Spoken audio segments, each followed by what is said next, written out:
चलो चैप्टर 8 बीजीय व्यंजक एवं सर्वसमीकाएं। ठीक है, ये चैप्टर बहुत ही इंपॉर्टेंट होता है ना। इसमें हम लोगों का एक्स वाई जेड, हम लोग नंबर लेकर तो बहुत हिसाब बना लिया, अब हम लोग को अक्षर का इस्तेमाल करना पड़ेगा। X y z a b c d इस सब का इस्तेमाल करके मैथ बनाना पड़ेगा। ठीक है, तो क्या होता है बीजीय व्यंजक। सबसे पहले बीजीय व्यंजक हम लोग समझते हैं। बीजीय व्यंजक समझने से पहले यहाँ पर कुछ जानो, है ना। क्या होता है कि एक होता है संक्रिया, उसके बाद एक होता है वेरिएबल, इंग्लिश में, हिंदी में क्या बोलते हैं, चर। हाँ, चर, चर बोलते हैं, चर। इंग्लिश में बोलेंगे वेरिएबल। चलो सर्वसमीका को बोलेंगे ऑपरेशन, ऑपरेशन। ठीक है, ये सब चीज जानना पड़ेगा पहले। ठीक है, उसका चर हो गया, उसके बाद अचर, इसको बोलेंगे नन वेरिएबल, नन वेरिएबल। ठीक है, नन वेरिएबल का और एक नाम है कांस्टेंट भी बोलते हैं इसको, कांस्टेंट, कांस्टेंट।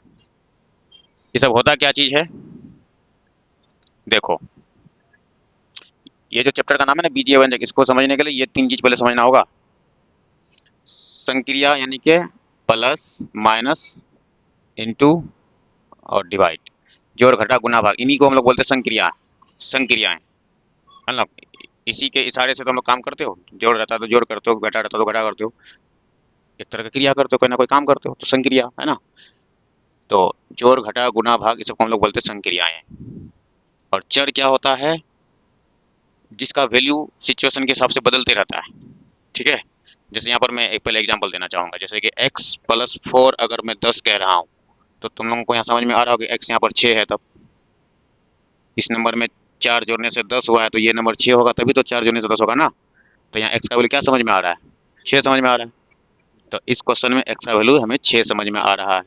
लेकिन इसी क्वेश्चन को थोड़ा सा मैं बदल देता हूँ, x प्लस 4 रखता हूँ, लेकिन यहाँ पर हम क्या करते हैं 8 कहता हूँ। तो अब यहाँ x की जगह क्या समझ में आ रहा है, 4 समझ में आ रहा है, 4 और 4 8, है ना। यहाँ 4 समझ में आ रहा है, लेकिन है तो x ही ना है। x अपने सिचुएशन के हिसाब से अपना वैल्यू बदल लिया, वहाँ पर 6 था उसका वैल्यू, यहाँ पर 4 था। लेकिन ये देखो यहाँ पर 4, 4 का 4 ही रहा, नंबर नहीं बदल रहा। जो नहीं बदलेगा वो नॉन वेरिएबल, जो अपना वैल्यू बदल सकता है वो वेरिएबल। तो अक्षर सबको हम लोग रख करके कुछ भी वैल्यू सिचुएशन बना सकते हैं, है ना। कभी भी हम लोग 4 के साथ 4 जोड़ के ऐसे 10 लिख नहीं सकते हो। अगर 10 लिखना तो यहाँ तुम ऐसे करके 10 लिखने गलत, लेकिन x के साथ 4 जोड़ के 10 कहोगे तो अपने हिसाब से वो वैल्यू समझ में आ जाएगा कि क्या वैल्यू होना चाहिए। वालेकुम सलाम। ठीक है, तो चर मतलब जितना भी अल्फाबेट सब हम लोग इस्तेमाल करते हैं, कुछ वैल्यू गायब हो जाता है, उस वैल्यू के बदले में हम लोग एक्स वाई जेड ये सब यूज कर लेते हैं, यानी कि x y z a b c ये सब है ना। कुछ भी हो सकता है, ए बी सी डी भी इस्तेमाल कर सकते हो, ज्यादातर एक्स वाई जेड का यूज होता है। तो ये सब क्या हो गया, चर।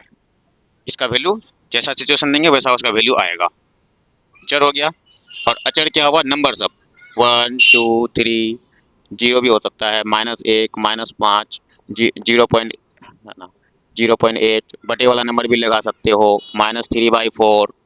ठीक है, रूट वाला नंबर भी कह सकते हो, कोई भी नंबर, मिक्स फ्रैक्शन में भी लिख सकते हो। ये सब का सब क्या है, नन वेरिएबल। इस सब का वैल्यू कभी बदलेगा नहीं, ये जो लिख दे वही वैल्यू। अगर 2 लिखो तो 2 ही माना जाएगा, चाहे 2 कहीं भी यूज करो, 2 को 2 ही माना जाएगा। लेकिन ये एक्स, एक्स को जैसा यूज करोगे वैसा उसका वैल्यू आएगा। एक्स को 5 समझ के यूज करोगे तो 5 समझ आ जाएगा, 6 समझ के यूज कर सकते हो, 10 समझ के यूज कर सकते हो, कुछ भी समझ के यूज कर सकते हो, समझे कि नहीं। तो जिन चीज़ों को हम लोग कोई भी वैल्यू सोच के हम उसका इस्तेमाल कर सकते हैं वो वेरिएबल। वेरी, असल में वेरी माने बदलना होता है, वेरी, वेरी माने चेंज, यानी कि उसका वैल्यू वेरी करेगा, यानी कि चेंज करेगा। तो ये सब क्या हो गया, संक्रिया, ये सब हो गया चर, ये सब हो गया अचर। इन सब को मिला के, इन सब के मिलने से जो बनता है उसी को कहते हैं बीजीय व्यंजक, बीजीय व्यंजक। जैसे हमने यहाँ से x उठा लिया, यहाँ से प्लस उठा लिया, यहाँ से 1 उठा लिया, ये x+1 हमारा बन गया। ये क्या हो गया? बीजीय व्यंजक। 2+y बीजीय व्यंजक। x² + 9x + 6 ये सब क्या हो गया? बीजीय व्यंजक। ठीक है। 1/2 + y बीजीय व्यंजक। x/2 - 4 ये सब क्या हो गया? बीजीय व्यंजक। इन तीनों के मिलावट से कुछ भी चीज लिख दो, चाहे जैसे किसी भी तरह से लिखो, वो क्या हो जाएगा? सबका सब बीजीय व्यंजक हो जाएगा। तो बीजीय व्यंजक क्या होता है?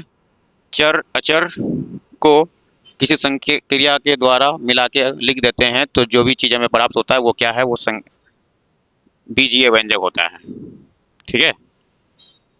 तो बीजीय व्यंजक चैप्टर का नाम था, हम लोग समझ गए बीजीय व्यंजक।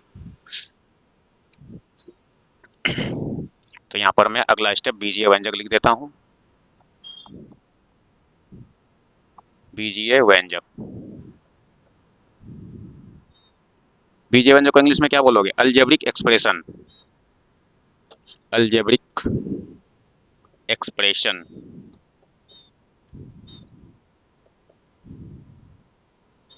ठीक है।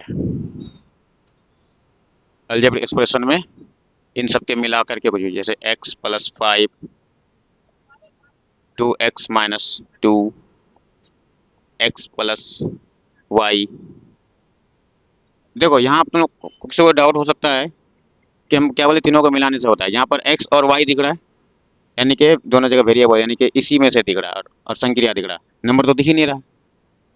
तो नंबर दिखे या ना दिखे, उसके साथ गुना गुना में यहाँ पर 1 रहता है ना, बटे में 1 रहता है, वो सब रहता ही है। 1 नंबर नहीं भी लिखा तो उसमें साथ फिर भी नंबर है। अगर मैं x लिखा तो इसके नीचे में 1 छिपा रहता है कि नहीं? मतलब कि हम नहीं भी लिखेंगे कोई नंबर ना, तो फिर भी माना जाता है कि उसके साथ कोई ना कोई नंबर तो है।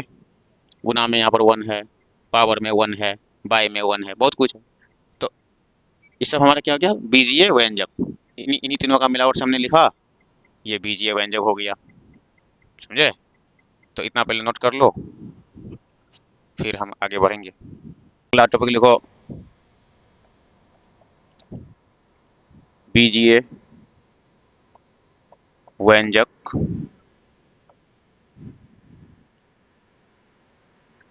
के पदों की संख्या।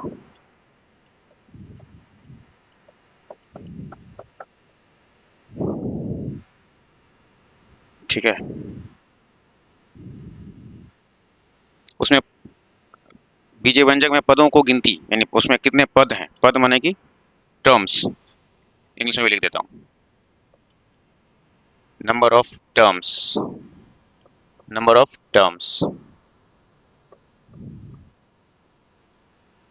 Of algebraic expression. Algebraic expression.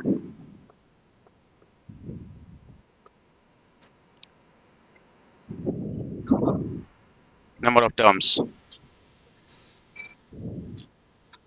Example से समझेंगे। चलो थोड़ा रुक जाओ, नहीं तो पहले समझ जाओ।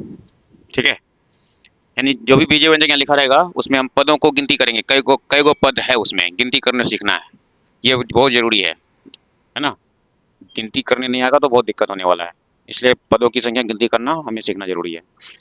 जैसे अगर मैं कोई भी चीज ऐसे गुना गुना में लिखूंगा ना, जैसे x गुना y गुना z, तो इसमें 1 2 3 ऐसे गिनती नहीं करना। गुना में रहेगा तो पूरा मिला के एक बोल देना। गुना में पदों की संख्या बढ़ता नहीं है। ठीक है। बाय में भी अगर लिखूंगा, यानी कि इस तरह से पूरा मिला के ही एक हो गया, ये पूरा समेत, है ना? तो गिनती की संख्या बढ़ेगा कब? जब बीच बीच में प्लस या माइनस होगा, प्लस माइनस माइनस, या प्लस प्लस प्लस, या माइनस माइनस माइनस, बीच बीच में माइनस माइनस रहेगा तो हम गिनेंगे। जैसे x - y - z - a, तो बोलेंगे कि 1 2 3 4। प्लस माइनस बीच में रहना चाहिए। प्लस माइनस से चीज अगर अलग अलग किए हुए हैं तो गिनती कर सकते हो, 1 2 3 करके गिन सकते हो। लेकिन गुना भाग में रहेगा तो पूरा मिला के एक बोलना है। समझे? एक बात और, प्लस माइनस में भी एक लिमिट है कि कब गिन सकते कब नहीं गिन सकते। उसके लिए लाइक टर्म और अनलाइक टर्म पहचानना जरूरी, समान पद और असमान पद पता होना चाहिए। ठीक है। तो सब समान पद और समान पद भी जानना बहुत जरूरी होगा। मैं यहाँ पर थोड़ा सा ऐसे बता देता हूँ, फिर लास्ट में समान पद हम लोग अलग से लिखेंगे। समान पद पहले समझो, फिर इस पर मैं वापस आता हूँ। समान पद कैसे पहचानोगे, यानी कि लाइक टर्म। अभी लिखना नहीं है, अभी मैं ऐसे बता रहा हूँ, लिखाऊंगा, है ना। लाइक टर्म्स, लाइक टर्म्स कहने का मतलब है कि सेम वेरिएबल रहना चाहिए, सेम वेरिएबल, और क्या, सेम पावर, सेम पावर। ये दो चीज अगर मिले तभी कहना कि लाइक टर्म है उसमें। जब ये लाइक टर्म जब जान जाओगे तब इसको अच्छे से गिन पाओगे, है ना। पहले हम यही लेते तो ज्यादा अच्छा होता। जैसे यहाँ पर लेता हूँ, x square y z, comma दे दिए, उसके बाद x y square z, x square y z, ठीक है, 2x square y z, 3x y square या एक्स वाई जेड स्क्वायर, इस तरह से। अब इसमें से लाइक टर्म अगर पहचाना, देखो, यानी कि समान पद, लाइक टर्म यानी कि समान पद, तो हम कैसे पहचानेंगे। दिखने में तो सब एक ही जैसा लग रहा है, सब में एक्स वाई जेड दिखाई दे रहा है, तो सब में एक्स वाई जेड दिखने का मतलब है कि वो सेम वेरिएबल हुआ, लेकिन सेम पावर है कि नहीं। इसमें पावर टू, उसमें पावर टू, सब में पावर टू तो है, लेकिन उसी वेरिएबल पर फिर पावर टू होना चाहिए, सेम पावर वाला वेरिएबल होना चाहिए। यहाँ पर हम देख रहे हैं तो एक्स का पावर टू है, यहाँ पर वाई का पावर टू हो गया, तो ये सेम पावर नहीं कहना है। ऐसे टू टू है, सेम है, लेकिन अलग, वहां पर अलग चीज पर पावर हो गया ना। तो ये इसके इसके जैसा इसको मत मानना, ये तुम्हारा अलग हो गया। इसके तरह अगर देखेंगे तो बाकी सब देखो, एक्स स्क्वायर वाई जेड है तो ये भी एक्स स्क्वायर वाई जेड, तो ये सेम हुआ। अब ये सेम हुआ कि नहीं, तो हुआ, क्योंकि हमें बस यही दो ही चीज चेक करना है। एक्स वाई जेड वेरिएबल है, यहाँ भी एक्स वाई जेड वेरिएबल है, और पावर एक्स के ऊपर है, यहाँ भी पावर एक्स के ऊपर है, तो ये भी हमारा समान पद में माना जाएगा, यानी कि सेम वेरिएबल और सेम पावर में है, यानी ये दो बात मैच हो रहा है इसमें, इसमें और इसमें। और इसको अगर जरा देखे तो वेरिएबल तो सेम है, लेकिन पावर अलग जगह पर लग गया, वहाँ पर जेड के ऊपर पावर लग गया, यहाँ पर एक्स के ऊपर पावर लगा। तो समान पद में कौन सा रहेगा, ये और ये, बाकी ये सब समान पद नहीं होगा, ठीक है। तो इस तरह से हम लोग पहचान लिए। उसके बाद और देखो, ए बी सी -2abc -5a² bc -2bac। अब ये वाला देखो, abc है, यहाँ भी abc है, तो यानी कि सेम वेरिएबल में मिल रहा है। abc यहाँ भी है, abc सेम वेरिएबल तो मिला, लेकिन अब सेम पावर भी चेक करना है। तो यहाँ सबके ऊपर पावर वन है, कुछ नहीं है का मतलब पावर वन है, इसलिए कुछ नहीं है। यहाँ पर भी पावर वन है, तो ये दोनों सेम हुआ। यहाँ पर ए का पावर टू हो गया, जबकि पावर वन वाला चाहिए था, तो ये हमारा अलग हो गया, वो सेम कैटेगरी में नहीं माना जाएगा। यहाँ पर देखो ए बी सी, ये भी उल्टा पुल्टा लिखा हुआ, लेकिन चीज़ वही है, आगे पीछे होने से कोई फर्क नहीं पड़ता। ये भी ए बी सी है, पावर वन वाला है, तो ये हमारा माना जाएगा। तो ये सबका सब क्या है, समान पद है, यानी कि सेम वेरिएबल वाला और सेम पावर वाला पद है। यहाँ पर टोटल चार पद था, लेकिन चार पद में लाइक टर्म कौन सा, यानी कि समान पद कौन सा था, पहला, दूसरा और चौथा, समझे। इस तरह से समान पद हम लोग ढूंढते हैं। तो समान पद जानना बहुत जरूरी है, तभी फिर पदों की संख्या कर पाओगे गिनती, समझे कि नहीं। यहाँ पर बताओ, 1/2 xy -2/3 yz x y/2 zx/9। इसमें से कौन सा सेम माना जाएगा।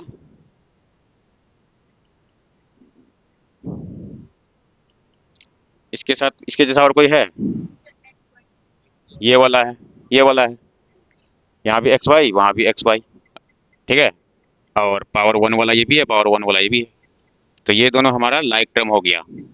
बाकी लाइक टर्म नहीं, वो अलग अलग चीज है, समझे। तो समान पद हुआ, ये समान पद जब जान गए तो अब पदों की संख्या यहाँ पर हम लोग अब ये करने पा लेंगे। एग्जाम्पल लेते हैं, पदों की संख्या कैसे गिनती करोगे, कि कई गो पद है उसमें कैसे गिनती करोगे। जैसे अगर गुना गुना में रहेगा, हम क्या बोले अभी, गुना गुना रहेगा तो उसको एक ही पद कहना, बोलना है कि इसमें एक पद है, पदों की संख्या 1। उसी तरह से भाग में भी रहेगा ऐसे करके, तो पूरा मिला के बोलना है कि एक पद है, एक पद। और जोड़ घटा से अलग क्या रहेगा, तो गिनती होगा लेकिन समान पद नहीं रहना चाहिए। अगर समान होगा तो फिर वो एक ही माना जाएगा। जैसे x plus x plus x plus x समान पद होगा, सब में पावर 1 वाला ही ना है, तो ये सब मिक्स होकर के टोटल 5x बन जाएगा, जोड़ा जाएगा, समान पद जोड़ा जाता है। अब हाँ 4x हो जाएगा, 4 है, सही बात। तो ये एक ही पद माना जाएगा, इसको चार पद मत 1 2 3 4 नहीं करना है, क्या करना है, एक ही पद है ये, क्योंकि ये जोड़ के 4x कहने का मतलब है। 4 कैसे होता है, जब अलग अलग होता है, सब अलग, समान नहीं होना चाहिए। जैसे अगर मैं इसमें पावर के इसमें पावर 2 कर दूं, कहीं मैं पावर 3 कर दूं, ठीक है, कहीं मैं पावर 4 कर दूं, अब जोड़ा नहीं जाएगा। समान पद सिर्फ जोड़ा जाता है, अगर समान पद ना हो तो नहीं जोड़ा जाएगा, अब जोड़ा नहीं जाएगा। ये पावर 1 वाला है, ये पावर 2, ये पावर 3, ये पावर 4, अब हम इसको प्लस नहीं कर सकते, बिल्कुल वो ऐसे अटक के रह जाएगा। तो अब बोलेंगे कि इसमें कितने पद हो गए, 4 पद है गए इसमें, 4 पद हो गए। चलो बताओ तो तुम लोग, पदों की संख्या गिनती करके समझ रहे हो कि खाली ऐसे समझने की कोशिश करो, ये सब में बहुत दिमाग खर्चा है, तो यहाँ ध्यान देने का बहुत जरूरी है एक एक लाइन में। चलो यहाँ पर बताओ, 2x² प्लस 5x², ये एक पद है कि दो पद है। अगर समान पद है तो उसको पहले जोड़ेंगे, पहले पदों की संख्या गिनती नहीं करेंगे। अगर अलग अलग है तो दो बोल दो, सही बोलना, दो बोलना सही रहेगा। अगर अलग अलग है तो क्या ये दोनों अलग अलग है, अलग अलग नहीं है। यहाँ भी एक्स वाई, यहाँ भी एक्स वाई, और यहाँ पर भी एक्स के ऊपर पावर 2, यहाँ भी एक्स के ऊपर पावर 2 है, तो सेम हो गया। सेम हो गया तो इनको पहले सोल्व करेंगे, पदों की संख्या भी नहीं बताना है। क्या करेंगे, ये 2x² वाई है और ये 5x² वाई है, तो टोटल 7x² वाई होगा, जोड़ जाड़ करके 7x² वाई हो गया। आगे का नंबर सब जुड़ जाएगा अगर सेम चीज़ है तो। जैसे हम लोग 5 रुपया और 2 रुपया अगर जोड़ने देगा तो टोटल नंबर सब जुड़ जाता है कि नहीं जुड़ता है, 7 रुपया। तो वैसे इस रुपया की जगह पर x² वाई चिपकाया हुआ है, वैसे है, समझे। अगर हम ऐसे देते हैं 3xy² प्लस 2x²y, इसमें कितने पद हैं, या फिर ये जोड़ा जाएगा कि नहीं पहले बोलो तो। ये जोड़ा जाएगा, नहीं जाएगा जोड़ा। ये यहाँ y का ऊपर है, यहाँ x के ऊपर है, दोनों सेम तो नहीं है। अब जैसे क्यों नहीं जोड़ा जाएगा, जैसे मान के चलो एक सिचुएशन में दे रहा हूँ, किसी का उम्र है 5 साल और किसी का कोई चीज का कीमत है 10 रुपया। अब जोड़ो, जोड़ोगे, नहीं जोड़ा जाएगा ना। हाँ, तो वैसे वो भी है, तो वो भी अलग अलग है, अलग अलग चीज नहीं जोड़ा जाता है ना। हाँ, तो समान पद होना चाहिए, जोड़ने के लिए क्या होना चाहिए, समान पद। समान पद जोड़ने में और घटाने में इस्तेमाल होता है। जोड़ घटा जब भी करोगे तो समान पद का होना जरूरी है। रुपया में किसी का उम्र को नहीं जोड़ सकते हो, किसी का उम्र में कोई लीटर नहीं जोड़ सकते, कोई मीटर नहीं जोड़ सकते हो, है ना। हाँ, जैसे अब हम बोलेंगे कोई किसी का उम्र है 20 वर्ष, और, और, और किसी का हाइट है 20, मतलब कि कितना, 6 फीट, 6 फीट। तो अब बोलेंगे कि बड़ा कौन, बता पाओगे, नहीं बता पाओगे। अब बड़ा देखने के लिए हम हाइट देखें कि उसका उम्र देखें, है कि नहीं। ये 20 वर्ष है और 6 फीट है। हम्म? तो दोनों को बड़ा छोटा बताने के लिए दोनों को सेम ही नहीं, या तो दोनों को फीट में बताओ या तो दोनों को वर्ष में बताओ, ऐसे ही है। चलो यहाँ पर बताओ, 2a² BC plus 3 a b square c plus 4 a² b c plus 2 a b² c. किसके साथ कौन सा जोड़ा जाएगा?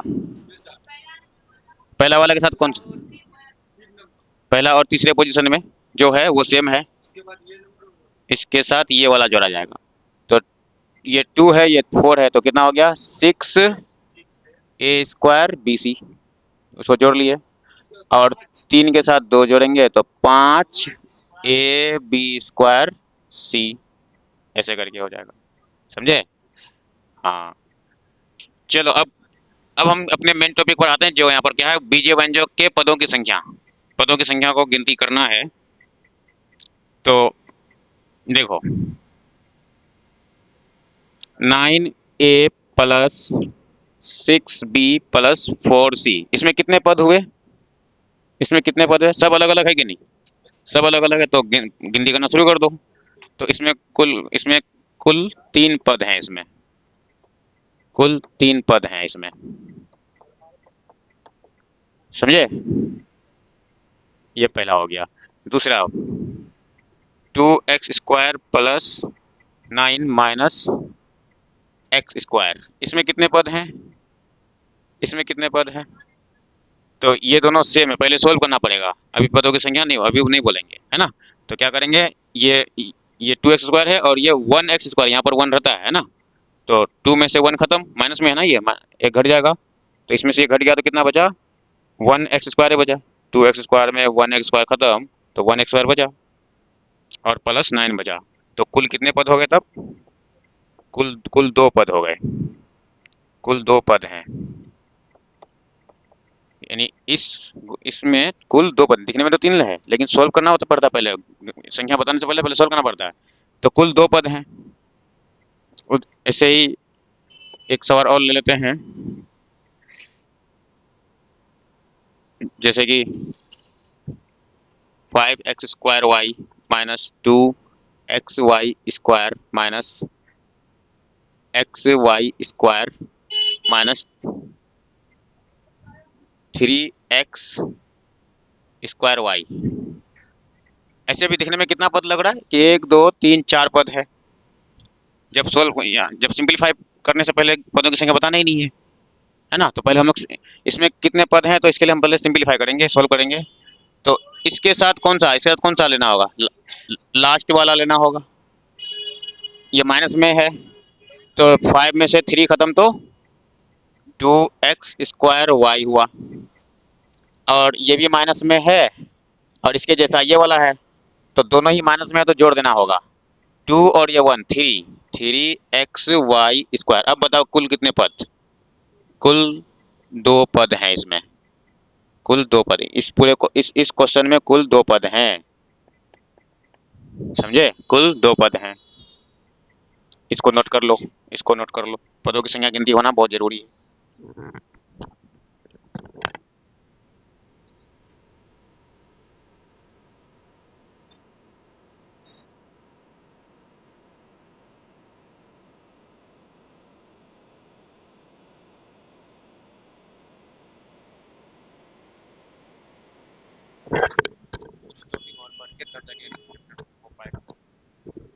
पहले ये सब जरूरी बात सब जानना बहुत जरूरी है।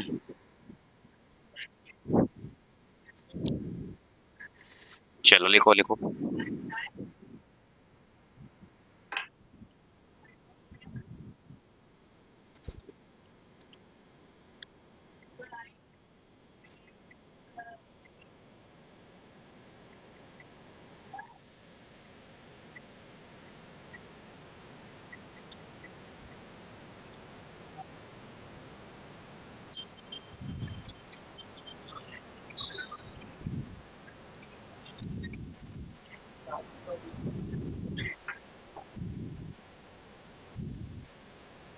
हो गया ना?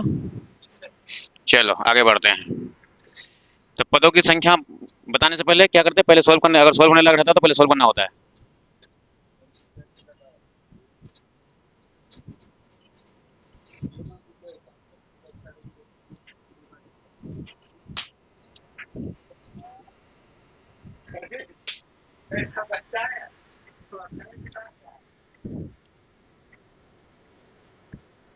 चलो आगे का टॉपिक है गुणांक। गुणांक इसको इंग्लिश में कहते हैं कोफिशिएंट। कोइफिशिएंट।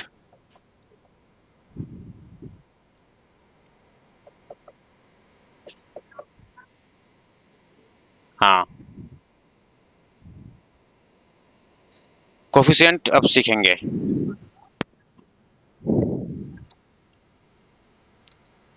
चलो कोफिशिएंट समझने के लिए हम लोग कुछ एग्जांपल लेंगे। डायरेक्ट क्वेश्चन को ही सॉल्व करते हुए कोफिशिएंट सीख जाना है। देखो यहाँ पर पहला सवाल यहाँ पर है 3x² y में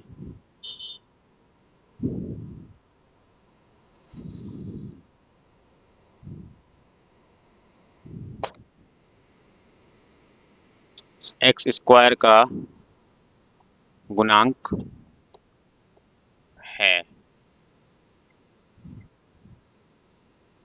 या फिर x² का गुणांक बराबर है, यानी इसका बताना है। इसके बाद y का गुणांक बराबर, उसके बाद x का गुणांक बराबर। ठीक है, यहाँ से समझने की कोशिश करना। एक बार समझ जाओ पहले। इतना में x² का गुणांक बताना है, यानी x², इस वाले का x² ये वाला है। तो जिसका भी गुणांक पूछेगा ना उसको बस छोड़ देना, बाकी जो बच गया उसको लिख देना 3y।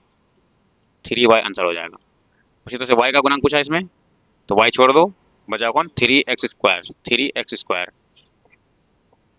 गुणांक हो गया। x का गुणांक पूछा तो सिर्फ देखो x बोला है, यानी इसमें डबल x है, एक x छोड़ देना है, तो फिर भी एगो x रह जाएगा। 3xy स्क्वायर नहीं, एगो x तो खत्म हो गया ना। 3xy 3xy ऐसे करके ये हो गया गुणांक। तो उसके साथ गुना में जो भी ज्वाइंट में है, गुना में अगल बगल जो रहता है वो गुना में ना रहता है, तो जो गुना में रहता है वही उसका गुणांक हुआ। एक सवाल मैं इधर ले लेता हूँ।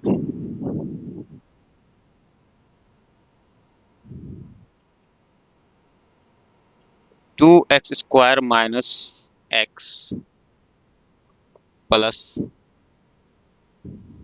ले लेते हैं 3 में x² का गुणांक बराबर x² का गुणांक। उसके बाद दूसरा है x का गुणांक। ऐसे पूरा डॉट डॉट लगा देते हैं। उसके बाद तीसरा सवाल है 3 किसका गुणांक है। 3 किसका गुणांक है।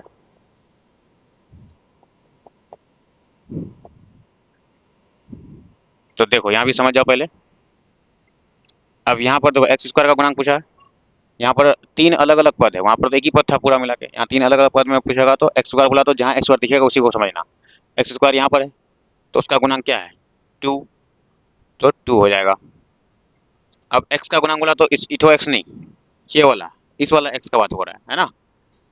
तो x का गुणांक बताएंगे तो x यहाँ पर क्या रहता है, कुछ नहीं तो 1, सटके क्या है 1 है, लेकिन सिंबल के साथ बोलना है -1। -1 आंसर हो जाएगा। अब 3 किसका गुणांक है, 3 के साथ कुछ नहीं है तो गुना में 1 रहता है, जिसके साथ कुछ नहीं गुना में है तो 1।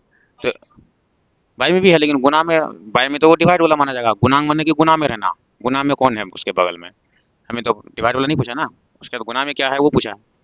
गुणांक बताने का ये मतलब। तो 3 के साथ क्या है गुना में 1 है, तो 3 किसका गुणांक है 1 का गुणांक है। या फिर 3 का ही गुणांक बोलेगा तो 1 बोलेंगे, लेकिन 1 लिख सकते हैं, लेकिन हम लोग को ना एक बात और याद रखना होता है। 1 ना कह करके हम लोग जानते हैं कि कोई भी नंबर के ऊपर पावर 0 होने से भी वो भी 1 समझा जाता है। तो इसमें अगर पूरा क्वेश्चन में अगर x का यूज हुआ है तो मैं x का पावर 0 को भी 1 कह सकता हूँ, यानी कि ये भी मेरा 1 हुआ। तो 1 को ही लिखने का एक तरीका है, यहाँ पर x पावर 0 मान सकते हो, समझे। उसी 1 को x पावर 0 कह सकते हो। अगर x यूज हुआ है तो x पावर 0, y यूज हुआ तो y पर पावर 0 मान लेना। तो 1 ना कह करके हम लोग क्या कहेंगे, x का पावर 0 कहेंगे, समझे। तो बीजीय व्यंजक के हिसाब से बोलेंगे तो 1 ना बोल करके x का पावर 0 बोलना होगा। अगर ये y वाला क्वेश्चन रहता तो y पर पावर 0 मान लेते, z वाला क्वेश्चन होता तो z पर पावर 0। यानी कि कोई अगर 3 गुना 1 लिख रहा है और कोई 3 गुना x का पावर 0 लिख रहा है तो दोनों एक ही बात है, दोनों एक ही बात। कोई 3 गुना y पर पावर 0, ठीक है। तो ये सब का ये भी 1 है, ये भी 1 है, ये भी 1 है, 1 को लिखने का तरीका है, समझे। तो यहाँ पर हम लोग इस तरह से किसी भी चीज़ का गुणांक पूछेगा तो इस तरह से बताना है, तो ये नोट कर लो।